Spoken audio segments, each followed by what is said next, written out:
I'm going to bring in some of the audience questions now, and then we might get back to some more things in a moment. But Narmeen says, what can we do if we want to protect our privacy and still function in society?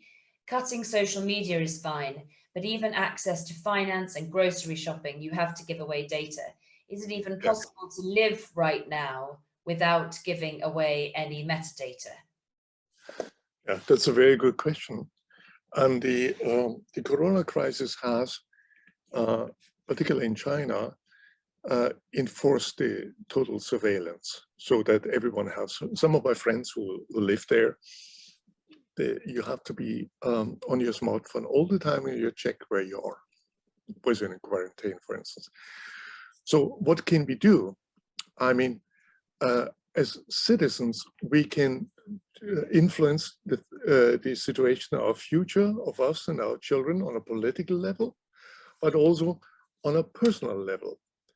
We can get control back over our own lives. For instance, limit time on screen for yourself. Turn off notifications. So get control yourself rather than being remote controlled.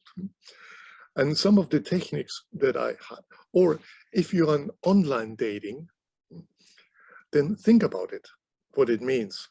First, it is not a stable world. So I've done an analysis, and there are many studies to show you can't expect to find the true love more likely online than offline. That's the first thing, but it may change your relationship. So more and more people become optimizers. So even if they found a partner whom they love and adore, they continue swiping on Tinder and others to look for something better. And you can see that will never end.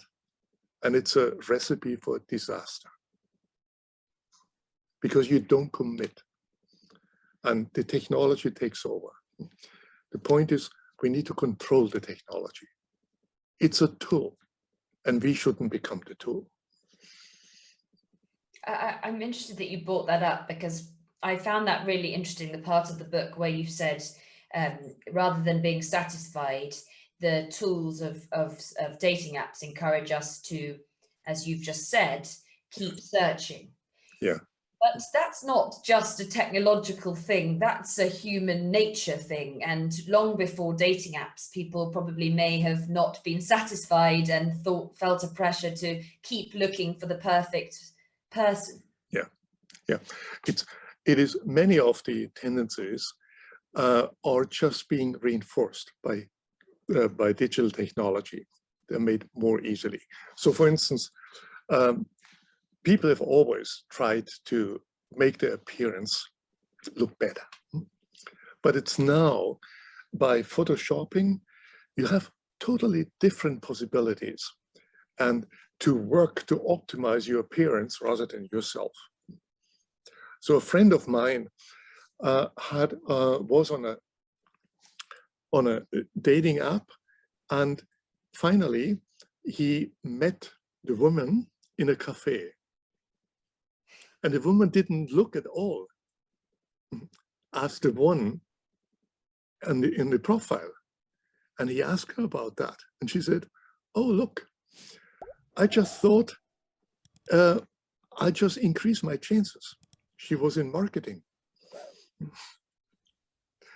And weeks later, he found out that she had changed the photo. It's now another woman. This is an extreme example where technology drives certain type of behavior that's, yes, human, but the danger is it's just getting too much.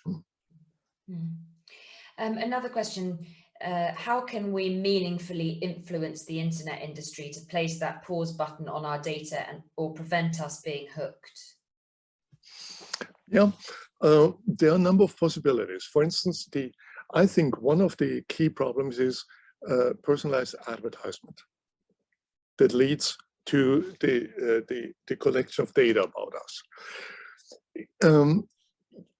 You can do something. You can use ad blockers.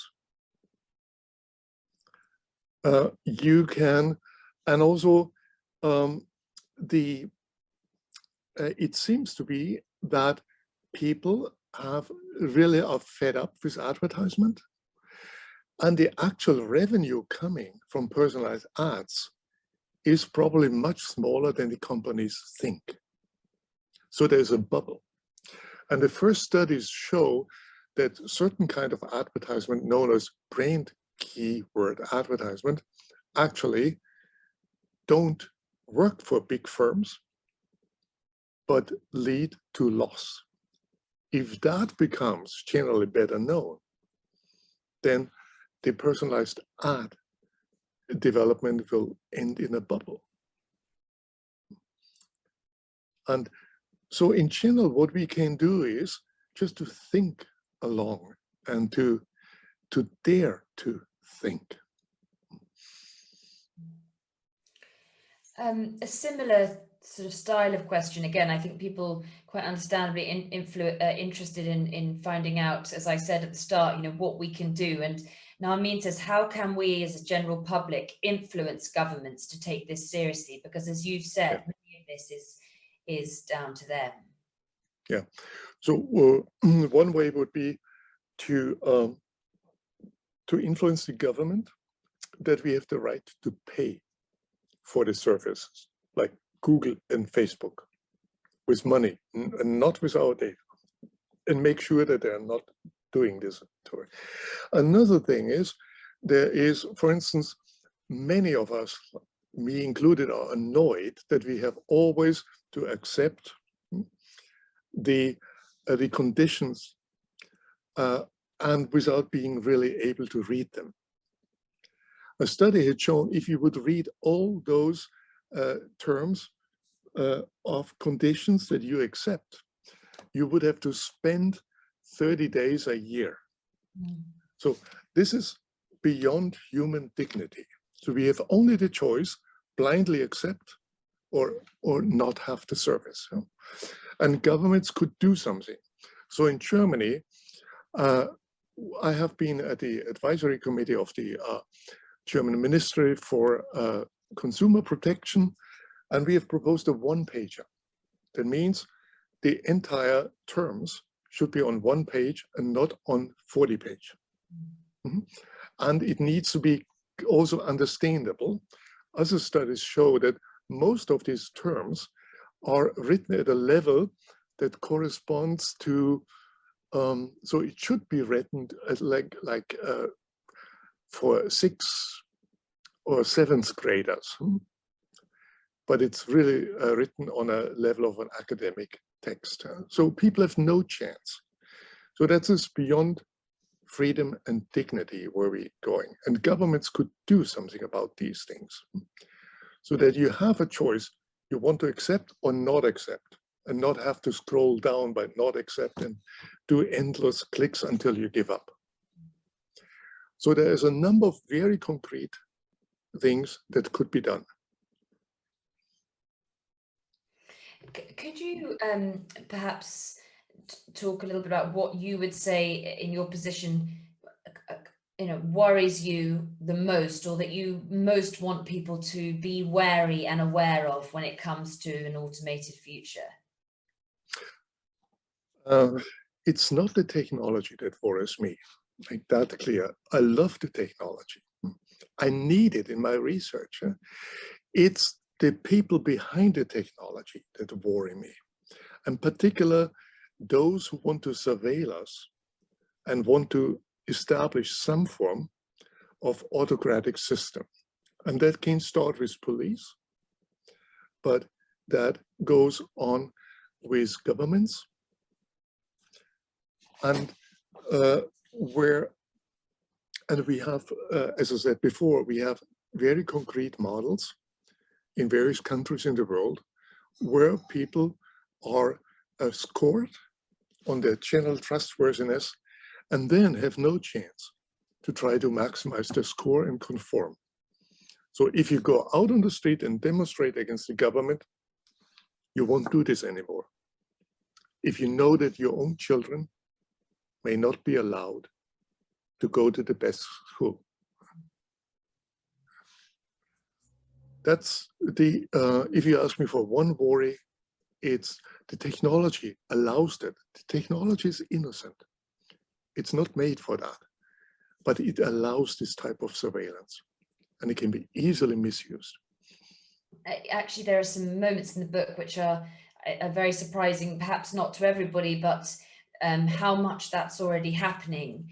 Perhaps you could elaborate, for example, on cars that people buy now. Yeah. We're talking about self-driving cars, but cars that people are purchasing now are monitoring a great deal of their behavior. So if you have a car, like my car has all the gadgets, and my car sends, it's a BMW, but it doesn't matter, sends every minute or so all the information it can gather about me to the, in this case, to BMW.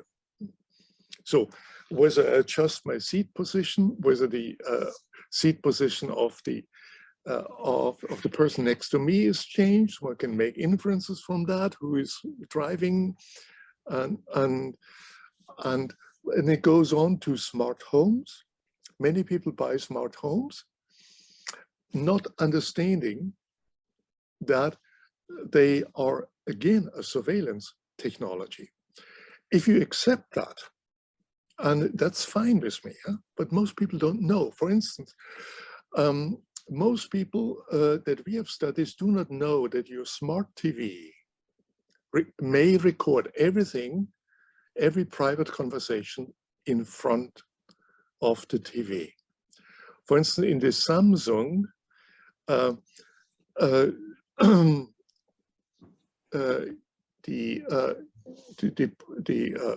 the instruction for the users, it says, please be aware that private conversations are recorded and sent along with the rest of the information to third parties. So don't do this. But who reads the terms of conditions anymore? And it goes on, the surveillance into the children, so smart dolls. Remember Barbie, Mattel's Barbie? So the first generation of Barbie were just many young women got a bad body feeling because they couldn't stand up to these long legs and the wasp tail. The second generation could make a few utterances. For instance, it said so from Barbie doll to girl, math is hard. Let's go shopping. So getting the right image about women's conception. And now the third generation, the Hello Barbie, can do conversations. But the conversations are unknown to the little child, all monitored and sent to third parties. And also equally concerning is the doll, she directs the conversations into issues that matter for the industry. So what to buy, products from Mattel or celebrities. And the abilities of young girls and boys to construct their own fantasies and build a world is being limited. So parents can buy the protocol of what their little child entrusted to the doll from Mattel on a weekly or daily basis. And what worries me even more is that just imagine then at some point the little girl will find out that's being surveilled by its own doll. And we may think it will feel betrayed, but it could be even worse. that a little girl doesn't feel betrayed. It takes spying on it as normal and lives up in a world where surveillance is the natural thing. So we started off by saying we must avoid techno panic. It's very hard for us, I think, not to feel a sense of quite acute panic when we hear you talk about those things being monitored in ways that is out of our control and that is quite intense and intruding into our lives. So perhaps we might end on a note of optimism, or just to reiterate, your feeling that we don't need to panic about this, that it's in our control to live in a world in which this doesn't create fear and phobia. Yeah, I think the precondition is that we open our eyes and see what's going on. And also that we realize that much of the marketing hype is what we don't need. And also that, for instance, digital technology can do something good in school. But then we should look at the studies. And the studies show that if teachers use digital tools like projectors and data projectors, and also, so the children profit from that. But it's not the case if one delivers tablets for the pupils, and then the grades are going down. And then you can think why, because pupils will do probably something else on their computer when the teacher is not watching. And so these are just examples that we can pay attention. And there is a world out there that does not need to lead us into a world of surveillance by governments and also by commercial companies, but also a world where we can keep our the remote control of our lives in our own hands and enjoy the internet, enjoy the digital life. But we need to be aware and not just lean back and think it can be done without our own investment. Democracy is not something given from heaven to us. We have to fight for it. And people, generations before have fought for it, have given their lives. And we need to stand up. And now against the misuse of digital technology. Absolutely fascinating hearing from you, and very, very grateful to you for giving us this time. Really, thank you also to everyone who's signed in this evening. I think we've learnt a lot and feel, equally nervous but empowered, I would say, from hearing everything you have to say. And there's much more, of course, in the book. So thank you very much indeed, Gerd, for joining us. And thank you, everybody, for joining us as well this evening. Thank you, Hannah. It was a pleasure.